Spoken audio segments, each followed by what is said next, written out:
আসসালামু আলাইকুম সুপ্রিয় শিক্ষার্থী বন্ধুরা, সবাইকে স্বাগতম। রমজান ম্যাথ কেয়ারের পক্ষ থেকে আমি রমজান স্যার আজকে তোমাদের সামনে আসলাম অনেক দিন পর।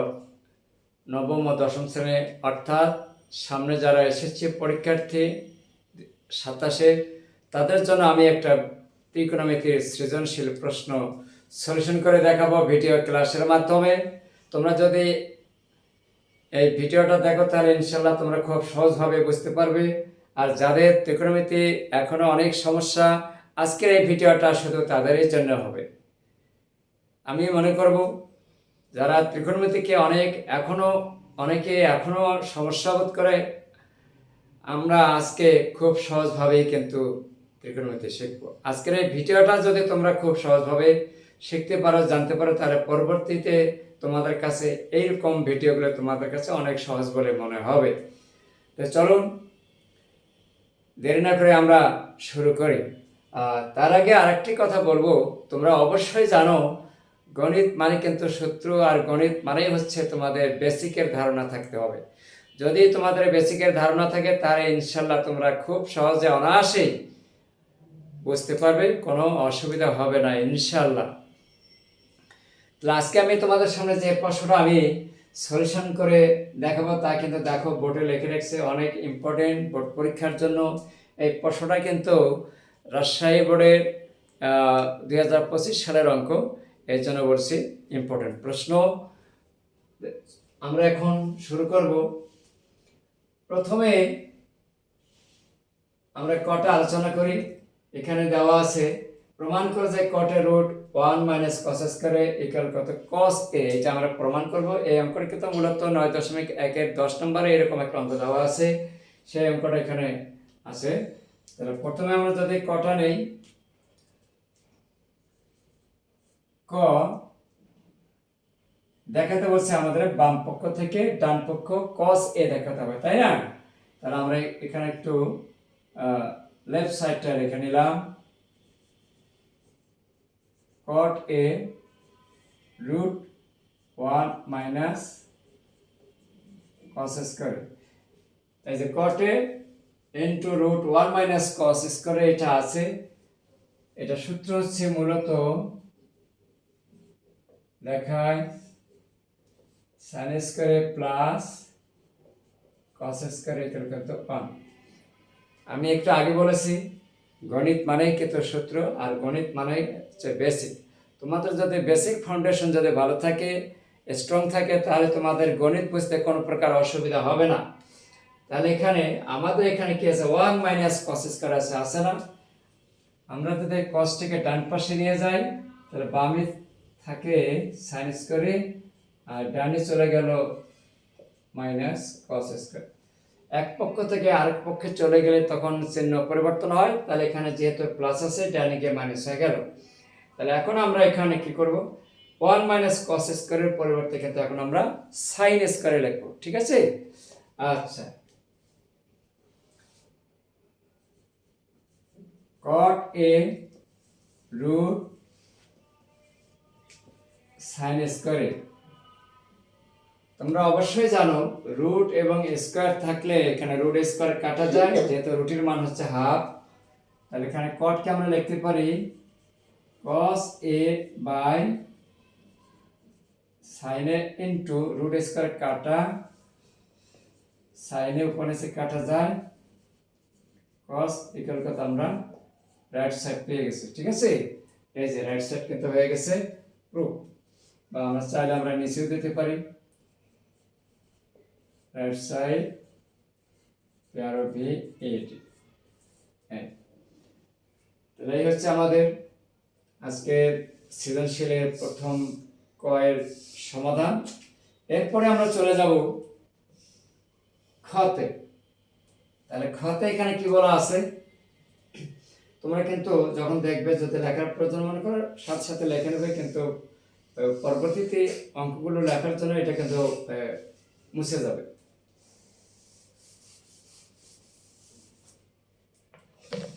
এরপরে আমরা খ নাম্বার নিচ্ছি। খ এখানে বলা আছে যে উদ্দীপকের আলোকে প্রমাণ করে যে 1/2 sin square c plus 2 plus tan square c equal to 1 দেখাতে হবে। এখন আমরা কি করব, যেহেতু কিছু অংশ দেওয়া আছে, যেহেতু ত্রিভুজ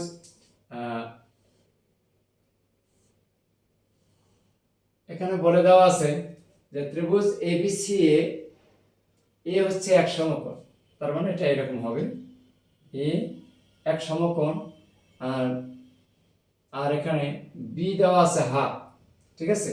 তাহলে এটা যদি এক সমকোণ হয় তাহলে অবশ্যই এখানে বি সি দিলাম। এখন সি কোণের মানটা বের করব, যেহেতু দেওয়া আছে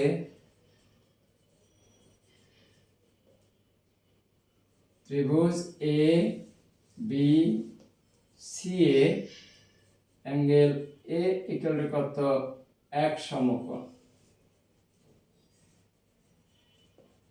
এক সমকোণ দেওয়া আছে বা 90 ডিগ্রি, এবং আমার এক সমকোণ মানে 90 ডিগ্রি, তাই না। এখন আর কি দেওয়া আছে, sine B, sine B equal কত, হাফ। আমাদেরকে জানতে হবে বা তোমাদেরকে জানতে হবে সাইন কত ডিগ্রি মান আছে, হাফ 30 ডিগ্রি। তাহলে সাইন এখানে আমরা 30 ডিগ্রি লিখে নিলাম, উভয় পাশে সাইন সাইন কাটা যায়, তাহলে আমরা এখানে বি এর মান পাইলাম 30 ডিগ্রি। এখন যেহেতু আমাদের প্রদত্ত অঙ্কের মধ্যে কি দেওয়া আছে, অ্যাঙ্গেল সি দেওয়া আছে, এই জন্য আমাদেরকে সি এর মানটা বের করে আসতে হবে।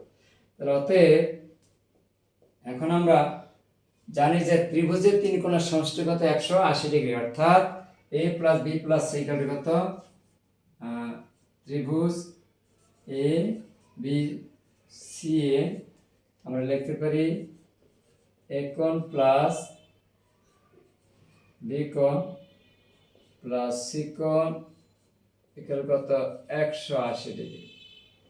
তাহলে আমরা এখানে কিন্তু এ কোণ বলা আছে 180 ডিগ্রি বা 90 ডিগ্রি, এক সমকোণ মানে কি 90 ডিগ্রি। তাহলে এখানে 90 ডিগ্রি প্লাস বি পাইলাম কত, 30 ডিগ্রি, 30 ডিগ্রি প্লাস সি রয়ে গেল 180 ডিগ্রি, বা এই দুটো যোগ করলে হয় 120 degree plus angle C 180 degree, বা অ্যাঙ্গেল সি কে হচ্ছে 180 ডিগ্রি বিয়োগ 120 ডিগ্রি। অতএব আমরা অ্যাঙ্গেল সি পেয়ে গেলাম কত, 180 থেকে 120 বাদ গেলে পাওয়া যায় 50 ডিগ্রি, এই 60 ডিগ্রি, 60 ডিগ্রি। আচ্ছা, তাহলে এখন আমরা কি করব, এই যে খতে যে উদ্দীপক দেওয়া আছে, এখানে প্রশ্নটা দেওয়া আছে, এখানে 1/2 sin square c plus 1/2 tan square c, আমরা কিন্তু এখানে tan এর c এর মানটা পেয়ে গেলাম। এখন আমাদের আর অঙ্কটা করতে সমস্যা নেই। এখন আমরা কি করব, লেফট সাইড লিখে মানগুলো বসা দিলে কিন্তু ইনশাআল্লাহ হয়ে যাবে। তাহলে এখন একটু দেখি ডান দিকে চলে আসি, লেফট সাইড এখানে দেওয়া আছে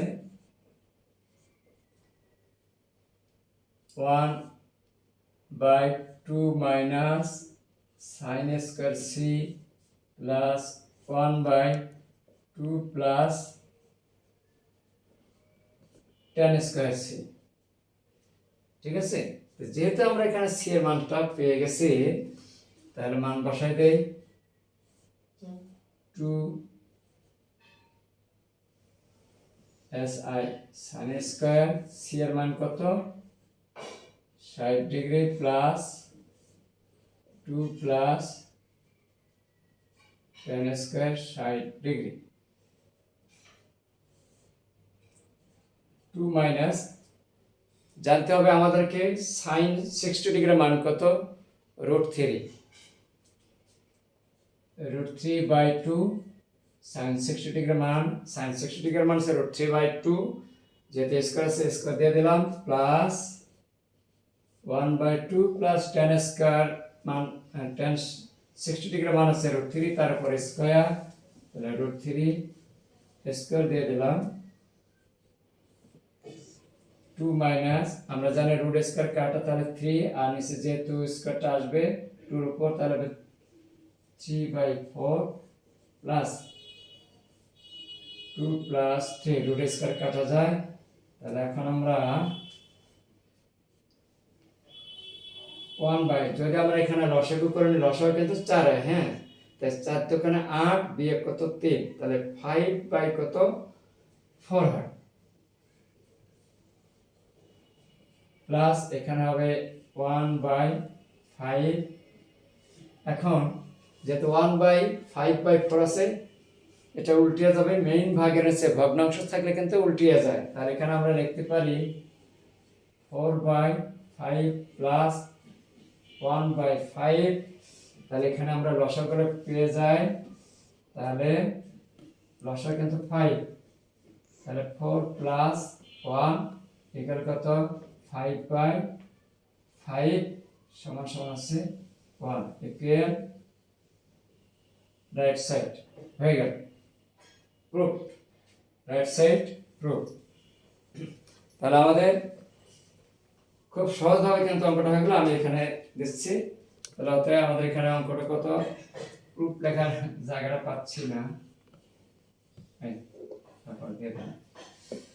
এই ছিল আমাদের ত্রিকোণমিতি সৃজনশীলের খ নম্বর প্রশ্নের সমাধান। আমি খুব সহজভাবে খুব ছোট করে বোঝার জন্য চেষ্টা করেছি।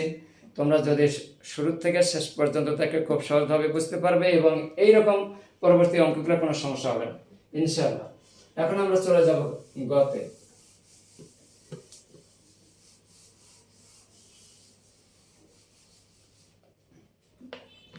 গ নম্বর এখানে দেওয়া আছে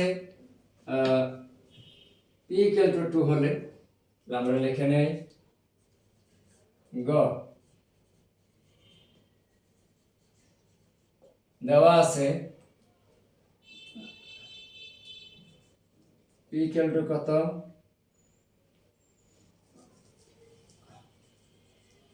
cos θ plus 5 into cos θ minus sin square θ = p। p = 2 হবে, তাহলে p = 2 হলে কি লেখা যাবে, তাহলে এখানে আমরা 2 বসাবো। তাহলে এখানে আমরা লিখতে পারি, অতএব আমরা লিখতে পারবো cos θ প্লাস 5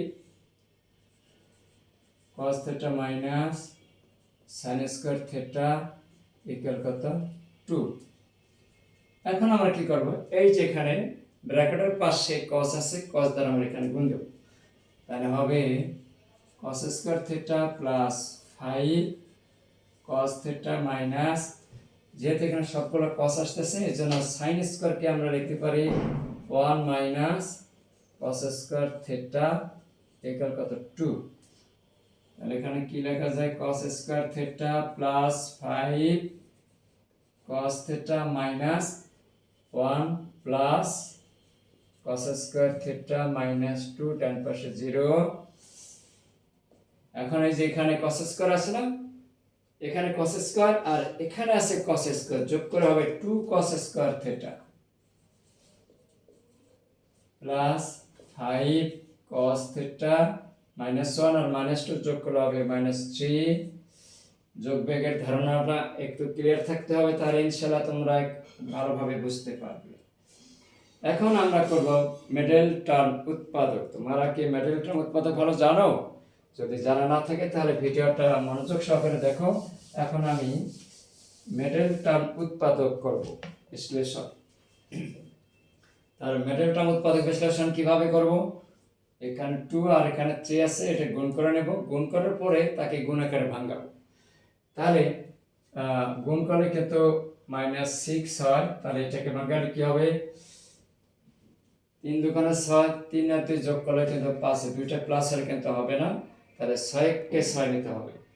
তাহলে এখানে কত হবে 6 cos 6, আমি যদি একবারে গুণ করে দেই তাহলে এখানে এটার এটা গুণ দিলে হবে -6 cos স্কয়ার θ ইকুয়াল কত 6 cos theta into minus cos theta. এখন প্লাস 6টা থেকে মাইনাস একটা বাদ দিলে এখানে কিন্তু আমরা প্লাস 5টা পেয়ে যাই। ঠিক আছে, তাহলে এখানে আমরা কি লিখবো, 2 cos square theta plus 6 cos theta minus cos theta minus 3 equal 0। এখন তোমরা কিন্তু চিন্তা করতে পারো 3 দোকানে 6, 3 আর 2 যোগ করলে কিন্তু 5 হয়। তাহলে সমস্যাটা কোন জায়গায়? এখানে আমরা যদি এখানে 6 কে ভাঙাই 3 ইনটু কত 2, 3 2 যোগ করলে 5 হয়, কিন্তু এখানে কমন চিহ্নটা প্লাস হয়ে যায়, এখানে কমন চিহ্নটা মাইনাস হয়। এই জন্য আমরা 3 আর 2 ওই দিকে যেতে পারবো না। কি করতে হবে? তাহলে এখানে আমাদেরকে নিতে হবে কত, 6 ইনটু 1। তাহলে 6 এর সাথে আমরা এখানে একটা cos দেব, 6 cos থিটা, 1 এর সাথে যদি একটা মাইনাস দিয়ে দেই, মাইনাস cos থিটা, তাহলে প্লাস 6টা থেকে মাইনাস একটা বাদ দিলে কিন্তু প্লাস 5টা পেয়ে যায়। তাহলে এই কারণে 6 কে 6 লিখতে হবে। এরপর আমরা একটু কমন করে নিই, কমন করলেই এইটা একটু পরে শেষ হয়ে যাবে। ডান দিকে চলে আসলাম, তাহলে এখানে আমরা কমন নিতে পারি 2 cos থিটা। 2 cos থিটা যদি কমন নেই, 2 cos থিটা, তাহলে এখানে থাকে cos থিটা প্লাস 3, তাহলে cos থিটা প্লাস 3, আর এখানে কমন যায়, কিছু কমন না গেলে কিন্তু একটা 1 নিতে পারি। তাহলে -1 যদি নেই তাহলে কি হবে, cos থিটা প্লাস 3। তখন ব্র্যাকেটের আগে মাইনাস চিহ্ন আসলে ভিতরে যে চিহ্নটা আসে ওইটা পরিবর্তন হবে, প্লাস থাকলে মাইনাস হবে, মাইনাস থাকলে প্লাস হবে। যেহেতু আমাদের এখানে মাইনাস আছে, এটা প্লাস হয়ে যাবে। তাহলে cos থিটা প্লাস 3 ইকুয়াল 0। বা এখন আমরা এই cos থিটা প্লাস 3 এই দুটোর মধ্যে আমরা একটা কমন নেব, এই তারপরে 2 cos থিটা মাইনাস 1 ইকুয়াল 0। এখন হয় cos theta plus 3 not equal 0।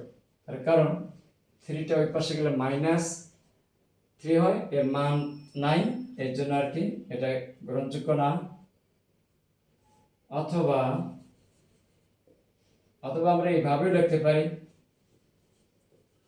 বা cos theta equal to -3 side note, ইহা গ্রহণ যোগ্য নয়।